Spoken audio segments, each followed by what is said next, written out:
পানি এখনো বাড়তেছে, প্রচুর পানি বেড়ে গেছে। এখনো যে স্রোত, এই যে আমাদের একতলা থেকে পানি খুব কাছাকাছি, কারণ আমরা তো এটাতেই আছি, এখানে আটকে আছি।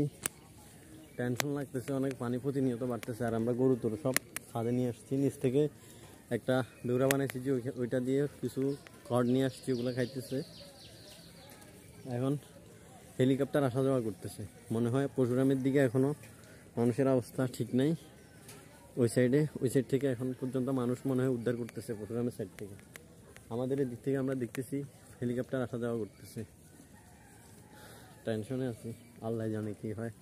বাকিটা রাত হইলে তো আরও টেনশন বেড়ে যাবে। গত রাতটাও অনেক টেনশনে পার করছি, কিন্তু আজকে তো আরও পানিও বেশি, রাতও হইতেছে।